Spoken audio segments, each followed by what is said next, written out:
Matty Loves Podcast. Matty Loves Podcast.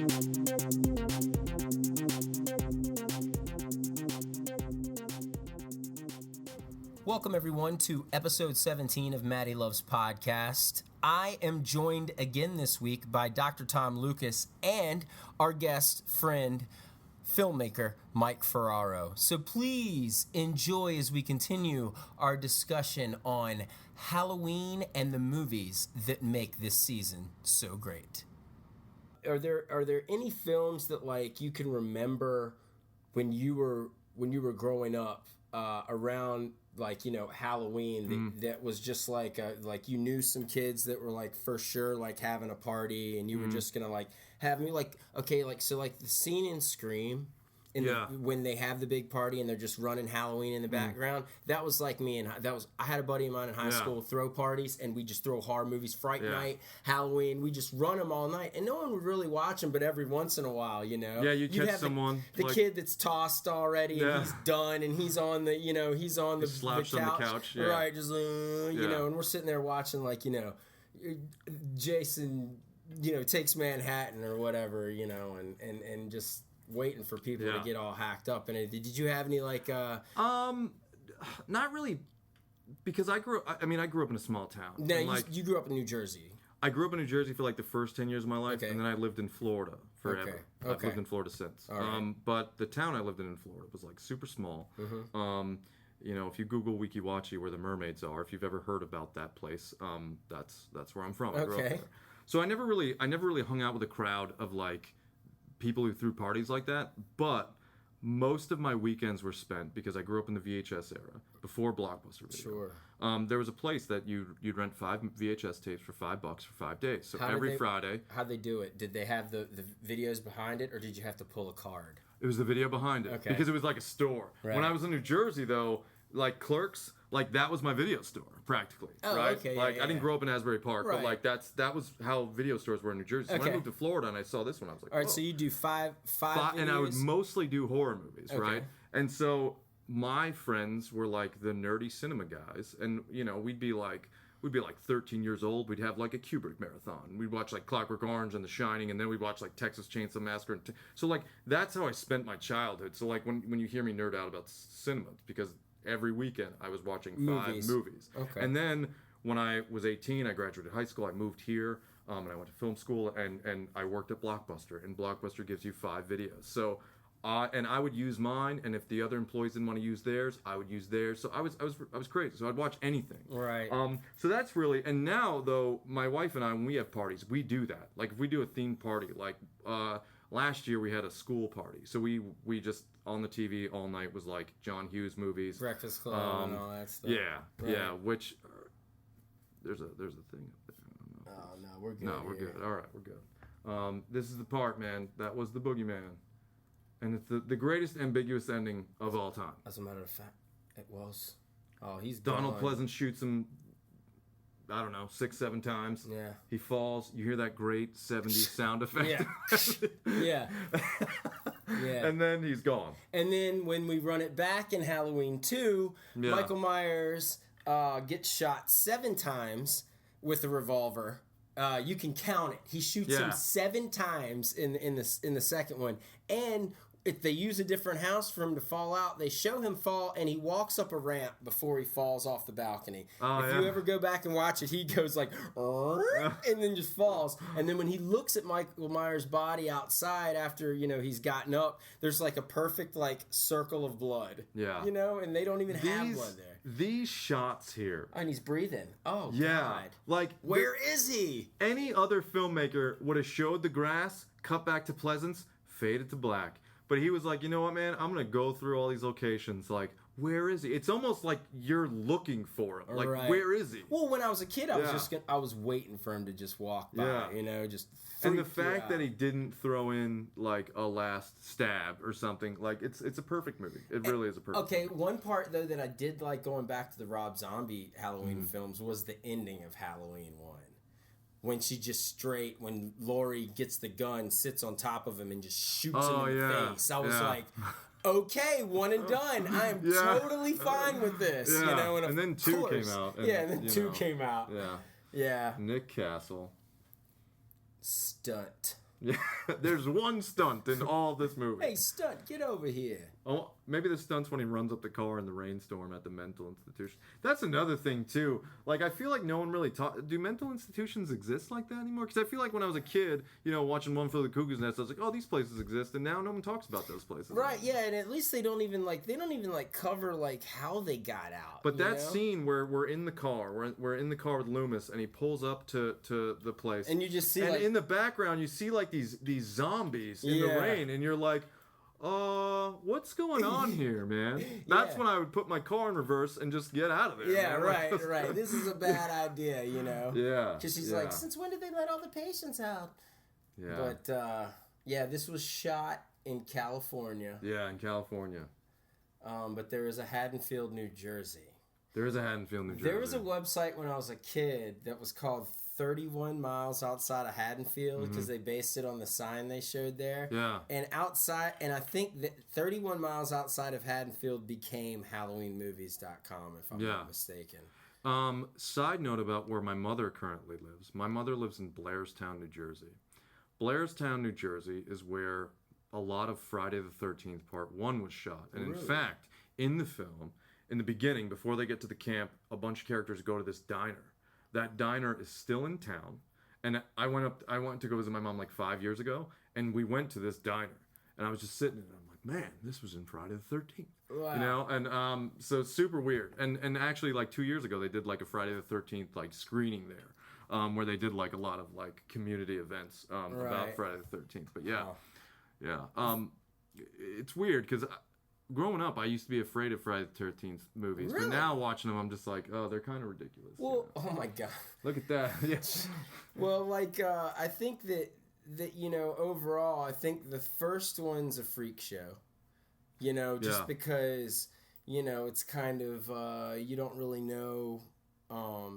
You know, that it's the mom, right? Because there's so much POV stuff. Well, obviously, I don't know for you, but I didn't watch I didn't watch Friday the 13th. That wasn't my first run. It wasn't mine either. You know, most kids, Halloween was the first Halloween you saw. Too. You know, but Friday the 13th, I think the first one that I saw was, I think Jason Lives, the 6th one. The first one I saw was 3.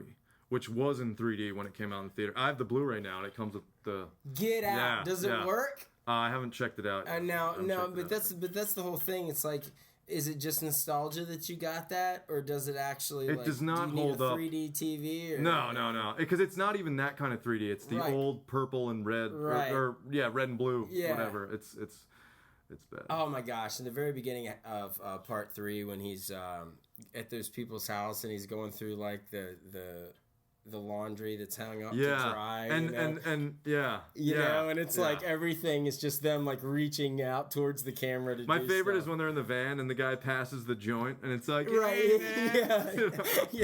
exactly, man. Everything in that film could be like, you know, it was on purpose, like straight up for stupid 3D audience, juggling the apples, the popcorn scene, like it's just. Okay, so out of all the deaths in the Friday the 13th series, what is the most brutal one for you? When I was a kid, and even now when I watch it, I laugh at it, but in Part 3, the same movie, he picks up that guy by the head and smushes it, and his eye pops out. When you watch it now, you can see the string that it's like floating on. Right. But when I was a kid, I was like, oh. Like I used to just have like, don't squeeze my head, you know, don't squeeze my head. For me, it's either, and I always get this mixed up, I think it was Part 7. There's a couple out in the woods in a sleeping bag.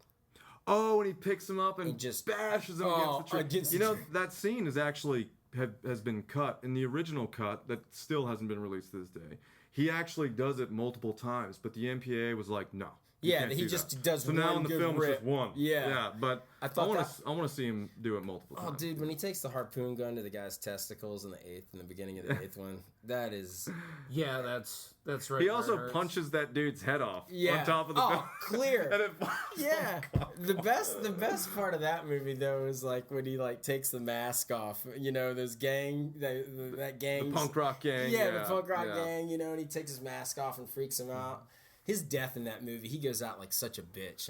So AMC has been, like, they're doing their Screamathon or whatever, and I recorded all the Halloweens, and then I was looking at my DVR today, and Jason X is on my DVR. Such a comedy, man. Yeah. And such a comedy. amazing. And I think that movie was made to be sort of tongue-in-cheek, Oh, too. totally. I mean, especially when he mutates into, like, Space Jason. There's some kind Steroid of line Jason. where Right. somebody says something about, like, what's in the cargo hold? Or something, like, really ridiculous. My It's whole pretty thing funny. with Jason movies is he's got to throw the machete. In all the films he throws the machete and kills people in, it's a good film. Did you at the end of the guys... day. I was abducted for a little while, so I missed part of the conversation, but... Have you guys, like, tried to do, like, the ultimate matchup? Like, discuss, like, a Mike Myers versus Jason kind of fight? No, we haven't. Because I know, No. there was Freddy versus Jason, but I never felt like that was really a good match, because Freddy is the demon of dreams, and he has a magical quality to his evil. He's a magic monster. Certainly. Whereas Jason, ostensibly, is just a man. An unkillable, invincible I think demon Jason of a and Michael man. Myers would have been a better team up. But Jason, there's just not much dialogue. It'd be a silent film. It'd be a silent film, but I'd watch it. who do you think would win? I'm gonna go with Jason. Actually, I think It's Jason has like he's stronger. he has like isn't steroid strength. He? You got to go brute force here, Yeah. okay? Right. So, I think out of the whole gang, Michael Myers is the ninja out of all of the slashers. Michael Myers, he's very... You don't know he's there moves until slow. it's too late. Right. He's an assassin. He's your assassin. I think that Freddy is your, I want to say, like, Joker. He is the Joker. The Yeah. whole crew. That would be fair. He will cut you in broad daylight. And then say like a witty one-liner. Right, but see, I can't throw Jason, or I can't throw Freddy into a battle like that because he attacks you in your dreams. Right. Yeah. You know? Well, see, and that's the thing. But and I don't know if this was said earlier either. One of the reasons why the Friday the 13th movies work so well to freak me out and a lot of people is camp. Oh Right? yeah. Is taking some place that's considered supposed to be safe and fun, and something that will spawn great memories. Yeah. And then turning it into the most terrifying place you could possibly be. I agree. Plus, also, did you ever go to camp?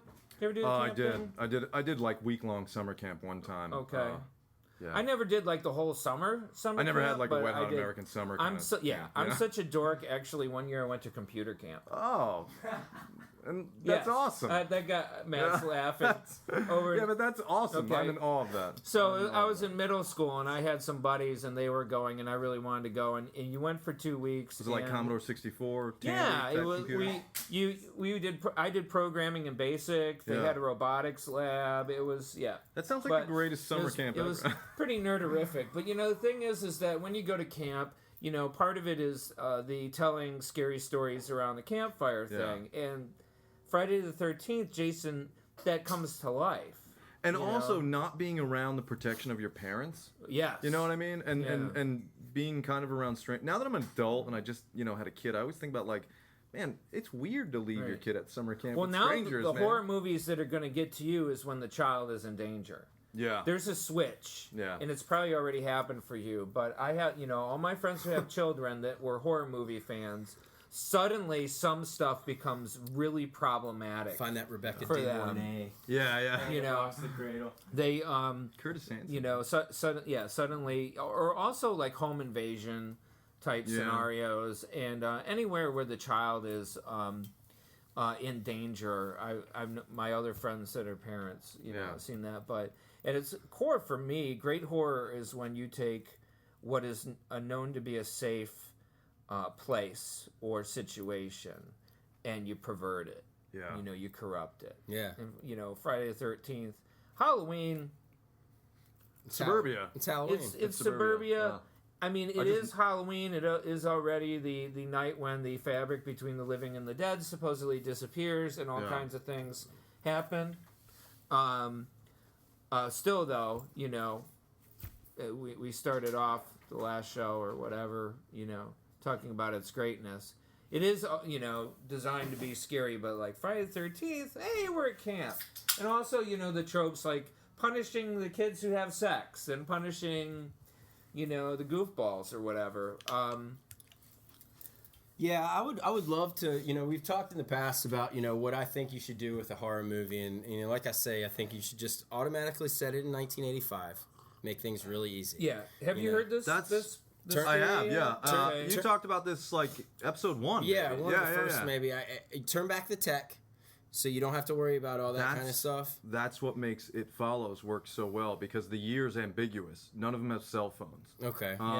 And the vehicles, the clothing, the inside of the houses, like the set decorations, really like 80s. They're TVs. No one's watching a TV like this. Right. Yeah.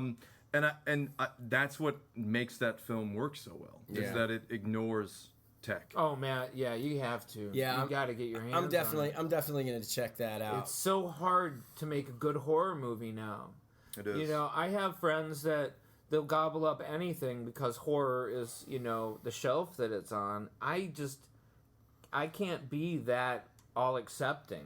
No, neither can I. I have all these horror movies on Netflix, and I flip through them at night on my iPad, and I'm like, no, like, they just seem all so derivative and similar, and then you get something like It Follows, and I thought the Babadook was solid. Babadook was good too, but it's very different. It is. It's because that's more of a metaphorical horror. Yeah, it's a total metaphorical horror, and it's a psychological thriller. It is. Whereas It Follows is just oh shit. Have you seen Babadook? No, my mom. It's on Netflix. We talked about it, and you talked about it like a couple episodes back. My mom watched it, and she texted me. She was like, "I just watched the Babadook. Weird." Yeah.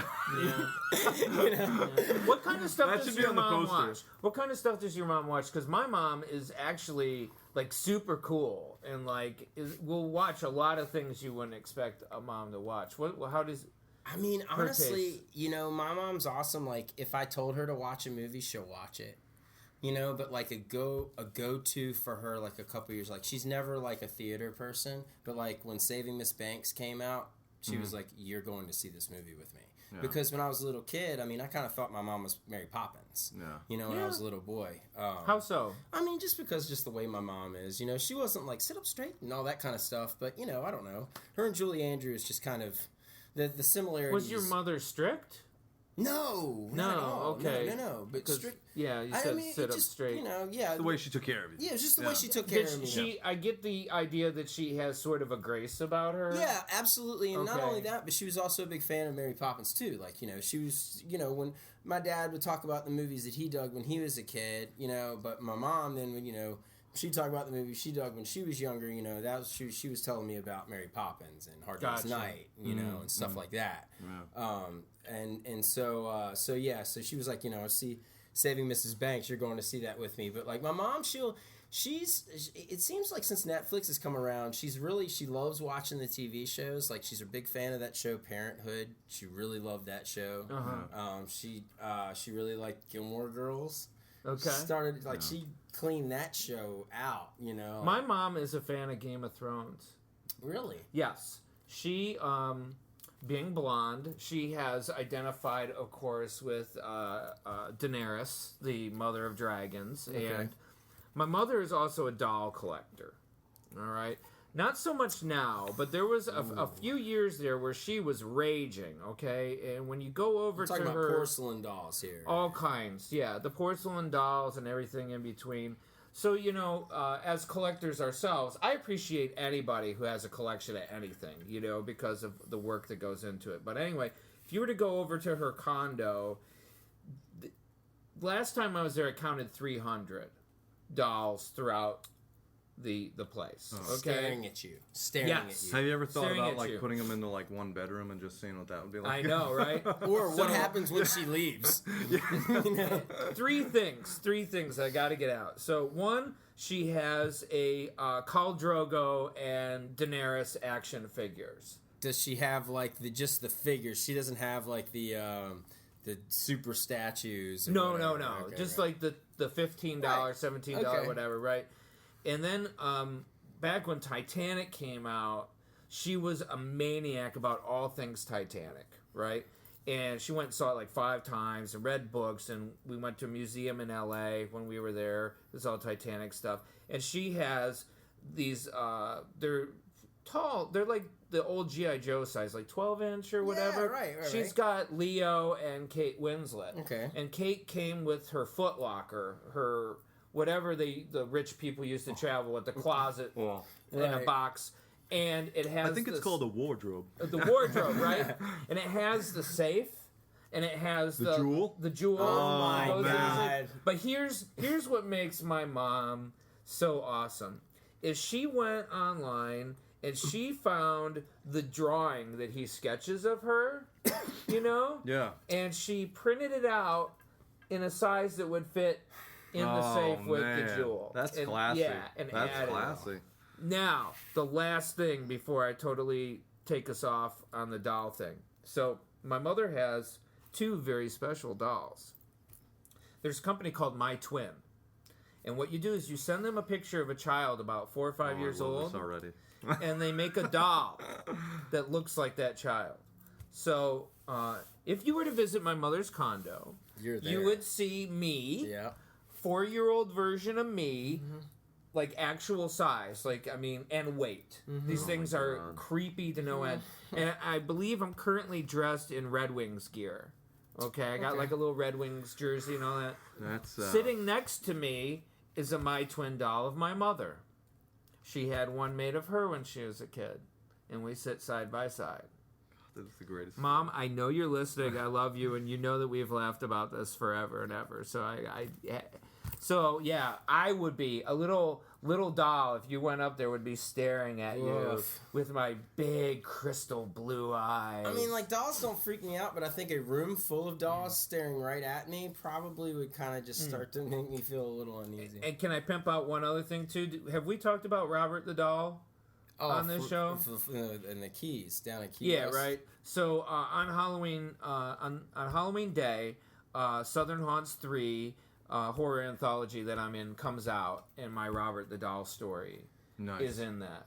So, have you ever been there to see Robert? Oh, I have never seen the doll in person, but I've been to Key West. I did the ghost tour. I learned everything I needed to know about Robert. You did not want to see him. I do not. Yeah. That doll is demon.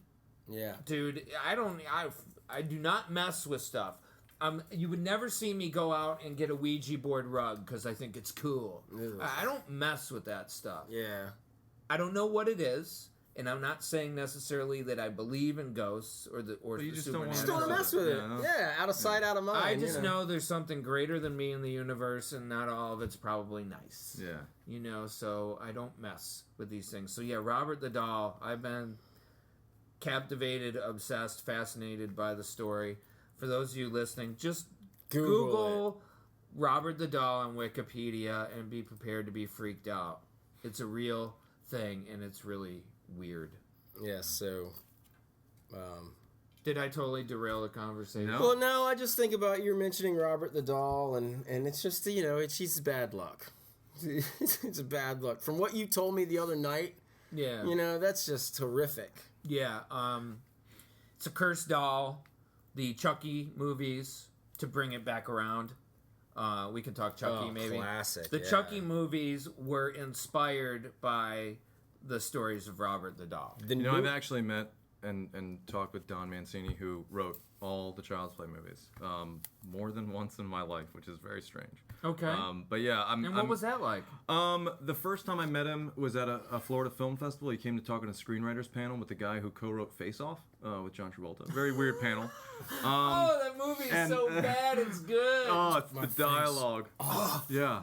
No more drugs for that man right there. Yeah. I just love that moment in every Nicolas Cage movie when he points and laughs. I could eat a peach for hours. Yeah. Such a bad. He has won an Oscar. Yeah. But for a really good movie. Which one did he win an Oscar? Leaving Las Vegas. Yeah. Oh, well, yeah. I love him in adaptations, but I really think that since he played 2 people in adaptations, he put everything creative he had into those 2 roles, and when they stopped filming, Nick Cage was done. Yeah. But, Yeah. So the second time I met Don Mancini was also at the Florida Film Festival, but it was at a party, and we were eating dinner, and I sat at this table not paying attention. I was probably tipsy. And next thing I know, Jennifer Tilly's sitting next to me, and Don Mancini's sitting next to him, and Jennifer Tilly was the bride of Chucky. Right. Yeah. And we all ate hamburgers together, and we talked about She's Child's cute. Play. Yeah. Or she was. I don't know how she's. She's not bad. She's still she's not bad. aged What did she out. do before Child's Play? What got her? She got nominated for Best Supporting for Bullets Over Broadway, Woody Allen movie. Yeah. She was in Bound, which Okay. that was before Bride of Chucky. Yeah. She has kind of an unusual voice. Yeah, right? she She's like voices this. she voices Joe's wife in Family Guy. So that's got to be like really limiting when you're an actor and you have a voice that's like that kind of. Kind of like Fran Drescher. Yeah. Did y'all see the newest Chucky film? Yeah, it's on Netflix now. Actually, It is. It's a good flick. What's man. it called? It's Not bad. good. It's called Curse of Chucky. Curse of Chucky? Yeah. And if you So what's- follow, yeah. you gotta watch the post credit sequence. Did you watch that? No, what happened? Oh, there's a little thing, man. man. I don't want to spoil it. I don't Alright. want to spoil it. Wait. Does this have to do with the post credits? Does this have anything to do with the first two films that preceded Yes. that? Yeah, I I see. So it's called interviewed Curse that of, kid. Curse of Chucky? Curse of Chucky. Just Okay, popped so up. What's- what's Chucky? the premise? A girl in a wheelchair gets a mysterious package in the mail, and she's in an institution of some kind. And she opens it. It's Chucky, and all hell breaks loose.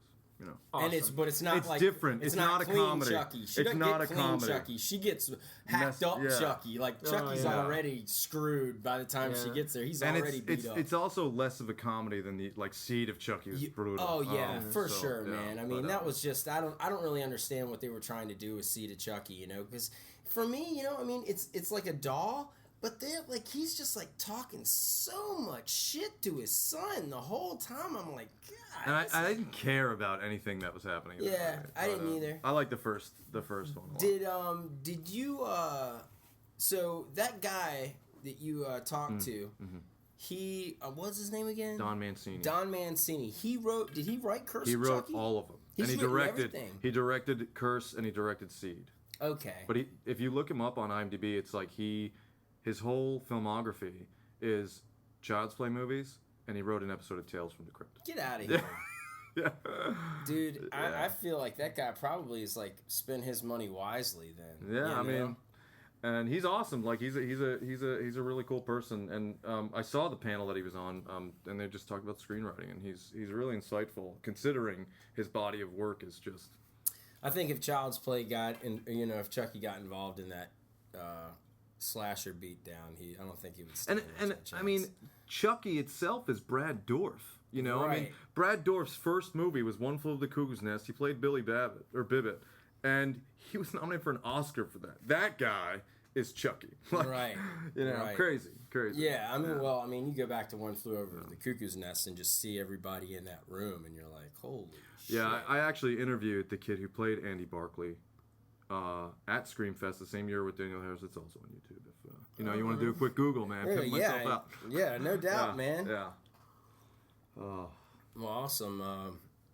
This has been a fine conversation here. Definitely.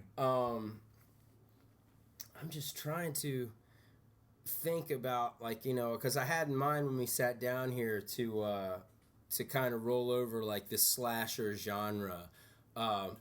Okay. Here are two separate films. First one I'll start out with Puppet Master. Did you ever watch any of the Puppet Master? I've seen them all. Again, from my childhood at the video store. Right. Full Moon Entertainment, man. Yeah. Charles Band, I think, did all those. But yeah, I've only seen them all probably once. Like, they entertained me when I was a kid, but I never felt the need to Once revisit. the aliens showed up, that's when I Yeah. checked out. But the I think the franchise that Mike would really like to talk about is Phantasm. Funny you mentioned that. I hosted a Q&A with Don Coscarelli at John Dies at the End. He played at Florida 2-3 years ago. It was a midnight screening. We did a Q&A after. It's one of the greatest Q&As ever. Well, you've mentioned him many. We've been friends for a few years now, and Don Coscarelli. Don Coscarelli, yeah. His name has come up in conversation many times. You brought him up several times. He did Phantasm. He did the Beastmaster. I knew that would get you excited. Yes. And he's done all the Phantasm movies and Every one of them. Every one of them.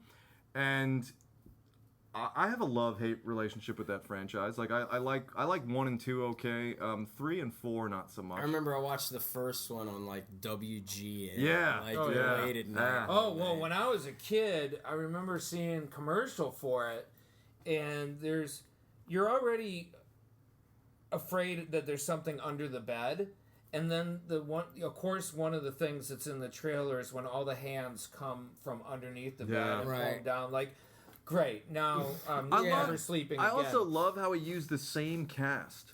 Right. Like the same Reggie and the same Mike, the whole franchise. He never switched actors, which I love. I didn't see the newest one that they did. Didn't they just do one recently? I don't know if it came out or not. Because I knew they were doing Would that be a new 5? one. It'd be 5, yeah. When I did the Q&A... There is something. You're right. There is something. Here we are. None of us know. But... I think you're right. When I did the Q&A for John Dies at the end, that was like the first question that I started it off with. And he talked about how he'd love to do it, and, no one ever wanted to finance it. Funny story about Roger Avery, who co-wrote Pulp Fiction with Tarantino. Roger Avery, many years ago, wrote a Phantasm script that people loved, and Coscarelli, because he's a huge Phantasm fan. And Coscarelli loved it, but for whatever reason, it just never got off the ground. Yeah. But I would have loved to have seen Roger Avery. What I love about that franchise is it really doesn't compare to anything else. No, it's very weird. It's super weird, and it's really about creatures from another dimension. Yeah. And the idea of being shrunk down in one of those cans... Oh my God! And the silver balls. The tall man. Angus Scrimm, man, who's still alive to this day. Yeah, he was. It's like they're all like fantasy elements. Oh, they're not Ravager. That's right. None of those things are like your go-to horror movie elements.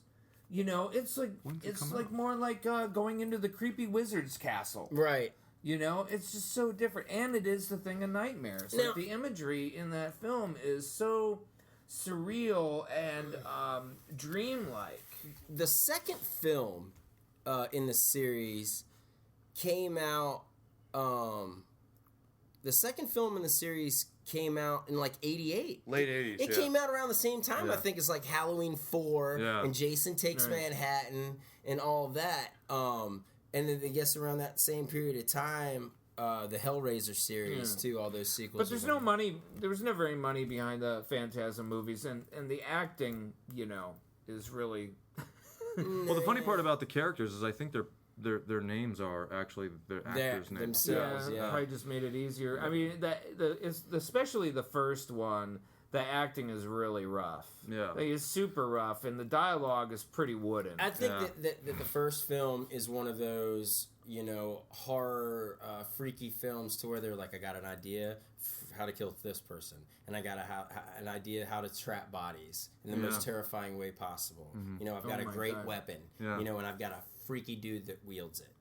That's all we need. But I mean, it's like the whole thing with the dimension that he comes from, and the... Well, I always kind of... it's so weird. Poltergeist sequels, for me, kind of reminded me a little of the Phantasm series, especially once they had like a tall man, I do believe, in like Poltergeist 3. The old man, the weird old guy. The creature. Yeah, the building one. That's such a weird movie. I didn't like that. Was that the one that was in the apartment? In the building, yeah. Yeah, and there's Tom that scene. Skerritt. There's that scene. Lara Flynn Boyle's in that movie, and there's that part where she's like, that dude just comes up and like rips her face off in the mirror, and then they like walk away, and you're just like, what's going on in this movie? I did not see the remake. Even don't. Now Sam Rockwell is in it. I love right? Sam Rockwell, and the crazy. But he can't save it, right? You should watch that movie because his character in that movie is so sarcastic, and the stuff he says, it almost sounds like Sam Rockwell just was improvising and like making fun of the movies, because the movie's bad. It's really bad. Now, who directed it? God. Okay, it doesn't matter. But one thing I didn't know... If I'm not mistaken, it's the person who, it's like, they have a weird name. But One thing I didn't realize... Sam Rockwell couldn't save it, huh? No. I didn't know that Steven Spielberg directed pretty much the first Poltergeist film. Gil Kenan, that's who directed it. But he wasn't allowed to... he could only be EP. Toby and Toby Hooper was supposed to... he has directing credit. Dude directed Texas Chainsaw. Right. And apparently there's a lot of conflicting information about what set life was like for them dyslexia. How so? Certain actors like Craig T. Nelson claims that it was Spielberg who directed it, while like Jo Beth Williams was like, no, it was Hooper. Like, there's no solid information about what happened, and I feel like I believe the Spielberg made that movie, and when you watch that movie, it feels like a Spielberg. It's like an Amazing Stories episode. Yeah, no, it's totally Spielberg. It almost feels like Close Encounters visually. Sure. And yeah, so I don't know how much Toby. I think it's the only film he's ever made that doesn't reference aliens somehow. Yeah, just about. I mean, I'm being. What was he doing? Was he doing E.T. at that time? Was that E.T.'s the film? 82. Was that the film that he was doing? It's 80. I don't know. 83. It's interesting that you brought up E.T. because when we talked about The Thing, the one thing I had in my mind, I was like, oh, we got to talk about what happened to The Thing when it came out. The Thing also came out in 82. And The 82 Thing was a hell of a year, The Thing man. bombed critically and financially because E.T. came out, and most people want to see a happy alien movie, not an angry, That was the same nihilistic... summer as Blade Runner. Yeah, and yeah. E.T. killed Blade Runner, too. E.T. killed so many things. Yeah, dude, everybody it killed so many things. And The Thing is one of those stories that became popular because of VHS. Like, VHS saved The Thing. And if you would have told Carpenter back in like 83, like, hey man, 15 years later we'll make a prequel, or however many years later it was, he would have been like, no one's going to do that, because no one cared about this movie when it came out. And it's a shame, because I don't know, I think The Thing is a flawless movie. Where is Tobe Hooper's fingerprints on Poltergeist then? I mean, he was hired to be the director. He still has directing credit, but that's legality. I don't think anyone will ever know. I feel like he's a guy who kind of a one-trick pony. Well, I feel like it just didn't happen for him. Yeah. Like there's some directors where they do a film.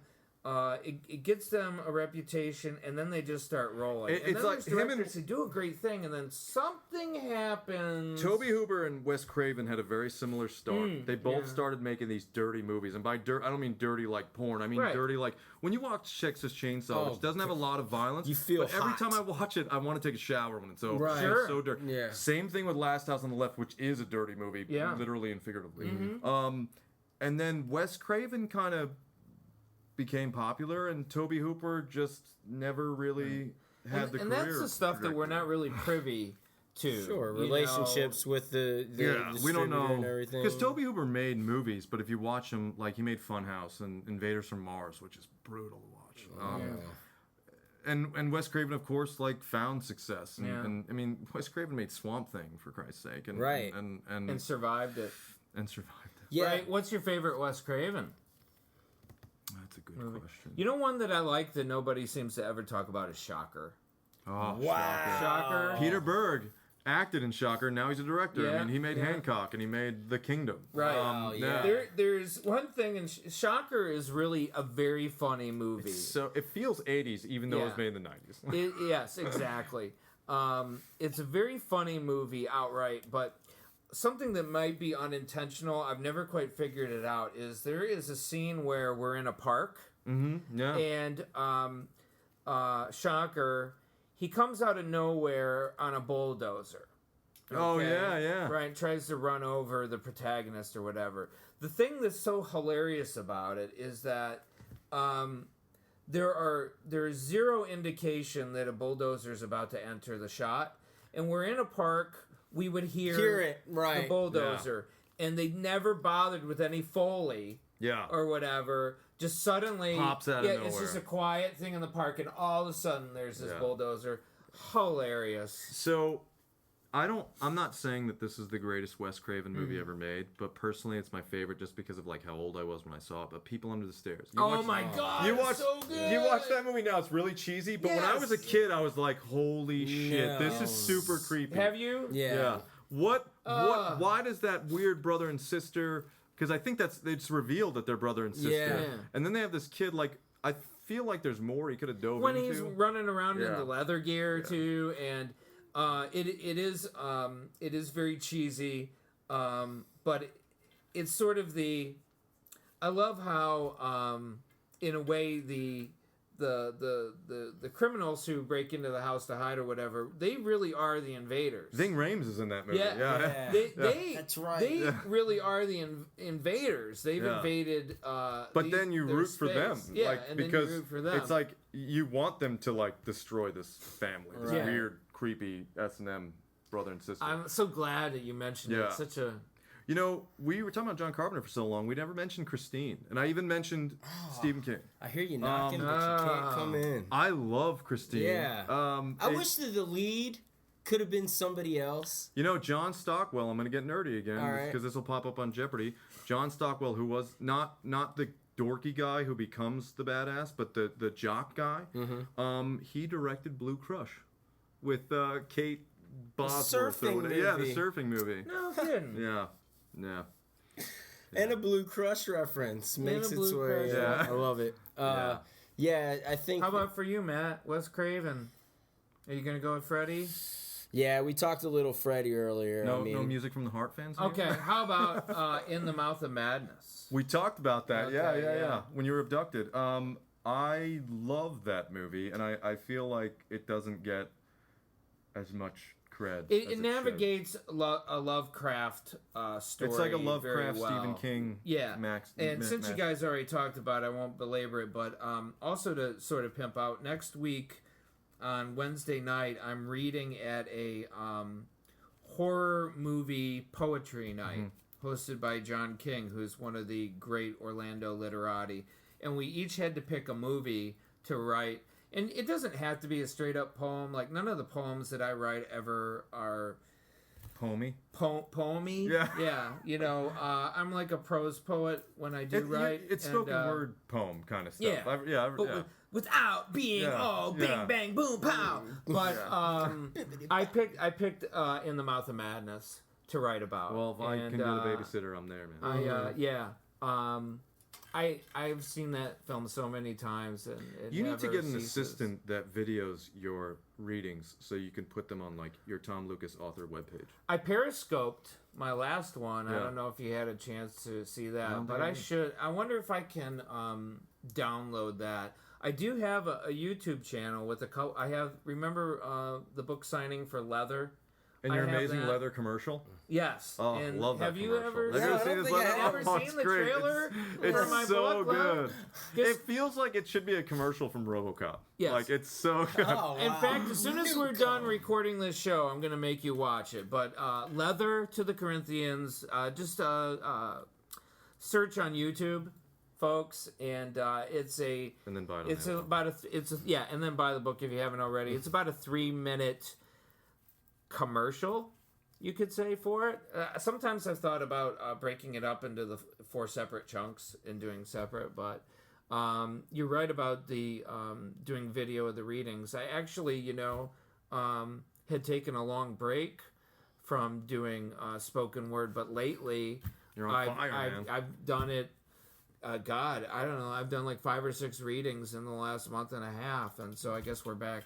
We're back in it. Yeah, I mean, just watching you the other night, I was like, I want to do that, man. Yeah. Oh, Matt, you'd be so good at it. You're very casual. Yeah, you should You'd be totally so do good that. at it, and you have all your experience as a performer, with the wrestling and all the other theater stuff you did. You would be an absolute natural at it. I am always nervous. Really? And I don't know if it showed or not. Not at all. And it's weird because, Mike and I are both teachers. We stand in front of rooms of people for a living. Strangers. Strangers. Yeah. No. And I've not even on the first day teaching have I ever been nervous teaching a class. But when I read, That's different, though. That's Right? different. That's different because you're sharing with a group of strangers your art. We're teaching, like, you're telling them stuff that's real and what they should be doing and not doing.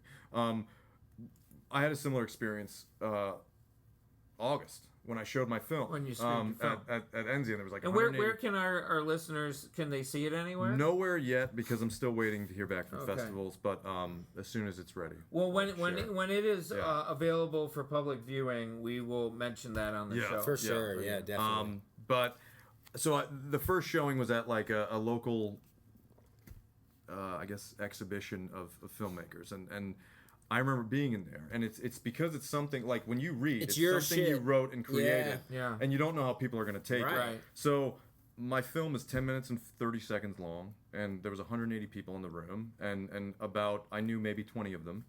And then when it started, I felt like that 10 minutes and 30 seconds Lasted an hour. Oh my God. It felt like I Right. was watching like 2001. It was like 3 hours Did long. you like want to run? I was hot. I was just like, oh. Did you like want to run? No, out of the room? yes, I was like frozen. I was just Yeah. kind of like, oh, I did one of these. You know, I Right. covered my face and was watching it. And then And of when course, it was over, any flaw that you feel is in the film yeah.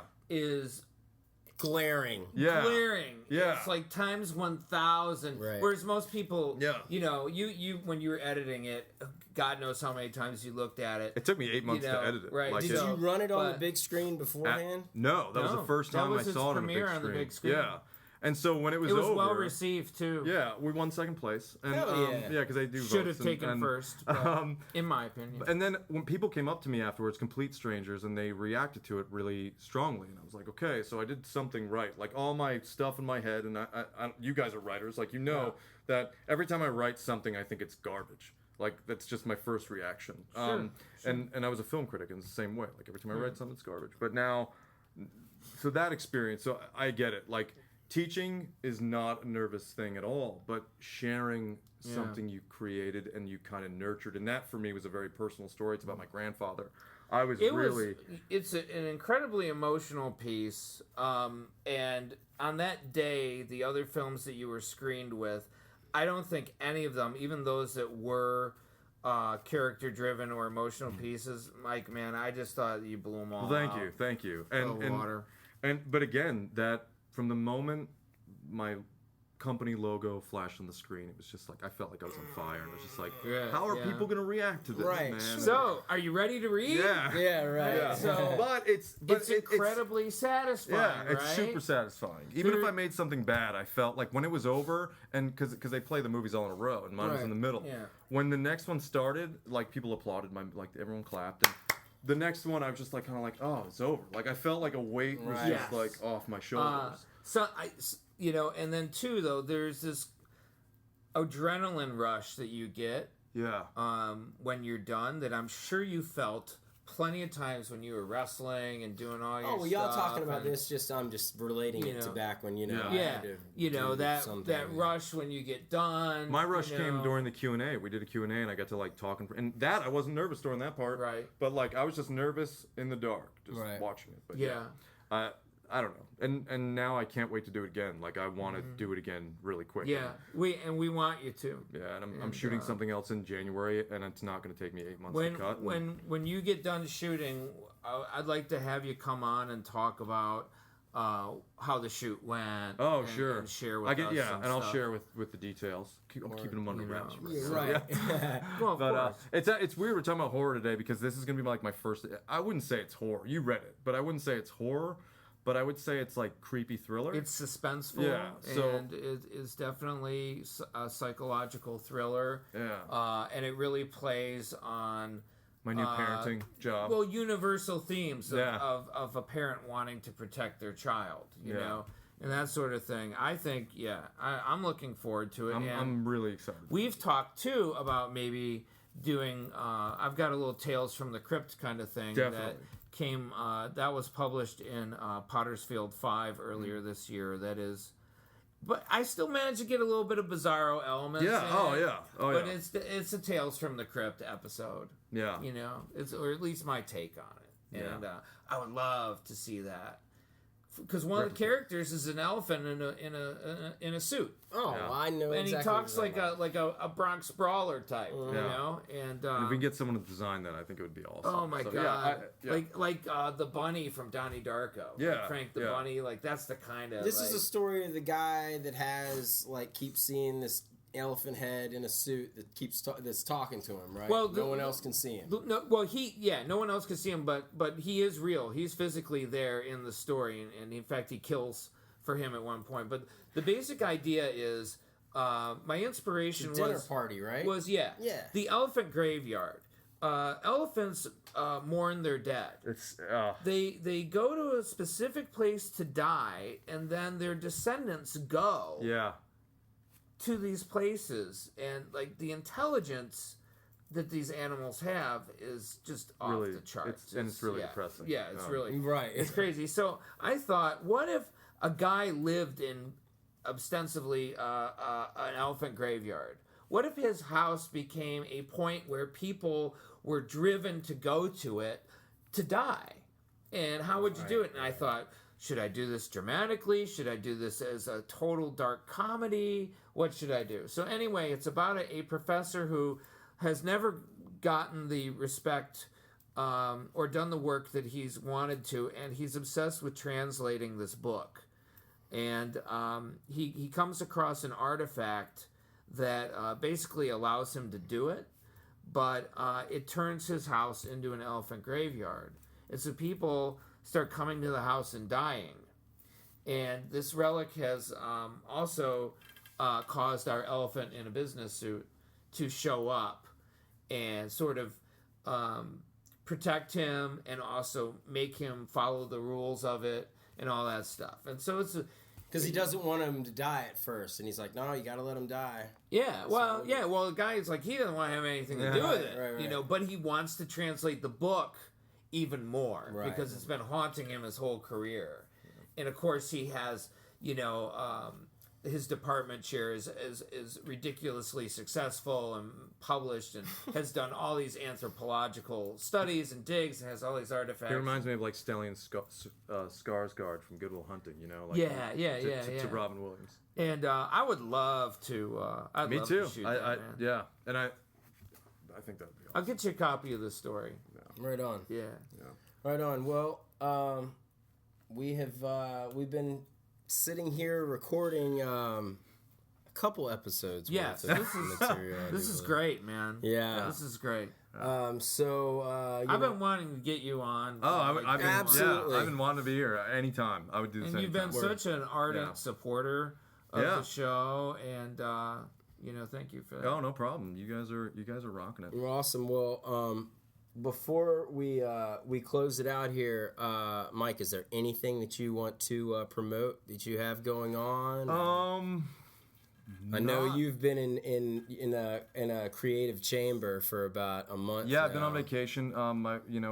I call it paternity leave because my wife just had a kid 7 weeks ago, and we kind of congratulations. And I've been teaching his class. Thank you. Right, actually. Yeah. So man, the Big Daddy-O. It's at home when I'm not doing baby stuff. My wife and I kind of actually worked on this story together, which has been cool. Oh, that's really neat. It's been super cool. And then that's kind of what I've been doing. My other film is called This Is How It Starts, and it's about my relationship with my grandpa towards the end of his life.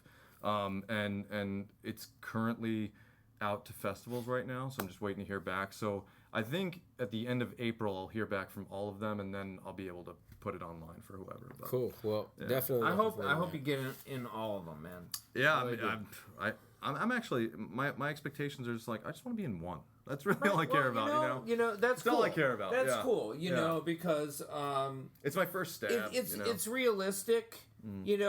I have a feeling you're going to get into more than one because it's an emotionally profound. Well, thank you. Piece, I appreciate that. I think it's really going to hit them in the feels. Yeah. And I think that when people are trying to curate a festival, the things that speak emotionally rather than look great or have a neato, clever concept, I think it's the emotional stuff that is most attractive and also most universal because not everybody likes dragons or cyborgs. Or there was one film that was in the festival you were in that was like android prostitutes or it was android prostitutes. What? I think of like film shorts and I'm thinking of like everybody's trying to make Clerks. Yeah. Or something. No, like nobody that. is. Just two people sitting and having a conversation and they're just talking about quirky stuff. That's how it used to be, and now people are getting a little. I mean, I've sat in on some committees at festivals and I've seen like millions of shorts. So there is a lot out there like that, and there's a lot out there that are just, weird, like android prostitutes, Right. and there's a lot of films out there that are based on shorts. I think emotionally driven stories are, for short films, I think it's like the best but fit. the next one I'm doing is the complete opposite of that. So I'm looking forward to Excellent. change That's genres. cool, man. Yeah, That's Sweet. cool. Tom, what do you got going on? Well, let's see. I promoted Southern Haunts 3 coming out on a Halloween day with my Robert the Doll story. Find that on Amazon. Also, this is my last month as a new Bizarro author series author. They've already announced the authors that are coming out for next year. And I have, I don't know why I'm looking at my watch. I have until October 31st to sell as many books as I can, and hopefully I'll make that quota and get to write another one with Eraserhead Press. So for those of you listening who have not picked up a copy of Pax Titanus on Amazon, it would be really groovy if you did, because I want to write more books. And it's nice when you have a deal in place, because then you know where it's going to go, and you're more motivated. It's also to a write. good book. Oh, yeah, thanks, Yeah. man. Oh, yeah, absolutely, man. I think it's I would love the book if I hadn't written it. Yeah, sure. I've read it a dozen times, and every And time it's I'm like you can read it in one sitting, like Yeah. Yeah, it's, I did. I pretty much did. I read That's it the in way like to a do day. it, man, because it's just rock and roll. Yeah, man. That sort of thing. So that's what I've got going on. How about you, Matt? Well, I will be performing at the Laugh-In in Orlando, Florida. And no, I'm just kidding. I don't really have anything going I on. did I'm just, stand up one time. yeah, I'm just hosting a podcast. I would so go if you were doing stand-up. I know the Geek Easy does like They do like an open mic. You know. should do it, man. Right. I'll help you. You can throw. I'll be your test audience. Stand up. No, that's something that we're I talking did about stand up being one nervous. time. Yeah. What's the deal with Mylar bags? Yeah. Why can I never get bags and boards to evenly distribute all my comics month to month? Yeah. I've always got 5 extra boards or 5 extra bags. Somebody explain that to me, guys. Yeah, I don't know. I don't know. Jokes about living in. You can't live in mom's basement in Florida, so you got to come up with a different angle. Right, Yeah. exactly. There's no basements in Florida. yeah. No basements. Unfortunately. Sad. I like how you gave me that. I just noticed you gave me a Marvel cup. Yeah. Yeah. Full of all of your favorite Oh, my heroes. favoritely awful character. Yes. Hey, I guarantee every character on that mug, Cap, Iron Man, Wolverine, Hulk, I guarantee there's a story written for each of those characters that you would love. Well, guarantee I it. like X-Men. I hate Spider-Man. And, we can talk about that at a different time. no. Yeah. No. Yeah, we no. definitely got to have the curmudgeon episode for sure. Yeah. Hey, look, man, there's 2 sides to every coin. We got our reasons Yeah. for liking specific characters, and you have your reasons for not liking. Spidey was my first superhero. When I was a man. kid, I had a subscription to Spider-Man. Like, Yeah. I love Spider-Man, and then the films came out. Okay, well, those Oh, are different things, yeah, but they're very those different. old Spider-Man comics. But those films you did get loved, me to right? understand Peter Parker's character a little more, and now I'm just annoyed by him. Okay, But, that's okay. conversation for another Hey, time. you can't take a step in any direction and not trip over a superhero movie Yeah. these days. Oh, yeah. And eventually it's going to run out of gas, and Sure. hopefully swords and sorcery will become the next big genre. Yeah. That would I'd be like awesome. Beastmaster reboot. Space operas would be awesome. Space operas, because they've shown that genre sells. And I give Peter Jackson credit for pushing genre on mass audiences And then he did The making Hobbit and it work. murdered it. Well, yeah, The Hobbit. I would like to find him and punch him. I didn't even- and then I It's didn't just- not, finish it. but it wasn't Right. intentionally But Peter Jackson. Lord, that's supposed to direct Lord that of the film. Rings gets all these Oscars. It gets a lot of attention. It got a lot of people to look at fantasy that wouldn't. It in the swept past. that And movie swept it the did. Oscars. Return that of the year. King did. Which is like- genre never does that. Genre movies never do well at the Oscars, and because we're living in this era, it's the golden age of geekdom. Okay, because they figured out that geeks have, like ourselves, have a lot of money to spend on stuff, right? So no longer are genre movies like not under consideration. However, at some point it's going to shift. But I think Peter Jackson is what got us here. But we'll see what happens. Sure. Later God, we on. didn't even talk about Dead Alive. Oh my God. We'll have to work that in another time. I just love the lawnmower strapped to the chest the running best. through a room. I love the rat. custard scene when Yeah. the ear falls in and her arm pusses out. Yeah. Right? Oh man, that's one of the most like just gory films I've ever seen in my life. So this is how the show goes, Mike. Yeah, Mike, like, this we is what we do. literally can't turn off. Yeah, we can't Okay, stop. and something else too that I've noticed, Matt, like we had lunch the other day. Mm-hmm. Every conversation we have feels like the show now to me. I know. I'm constantly like, why aren't we recording this? Yeah. Maybe we need to start doing that. Yeah, just to let you guys know, our podcast is more or less like conversations Tom and I have, like, on a daily basis. It's only amplified a little bit more. And it turns out that it's listenable for other people. Some people say that, yeah. So that's a good thing.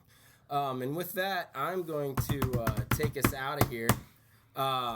For Dr. Tom Lucas, super special guest, Mike Ferraro. Thank you for having me. I am Matt De Simone, and we'll see you next time on Matty Loves Podcast. Pew, pew.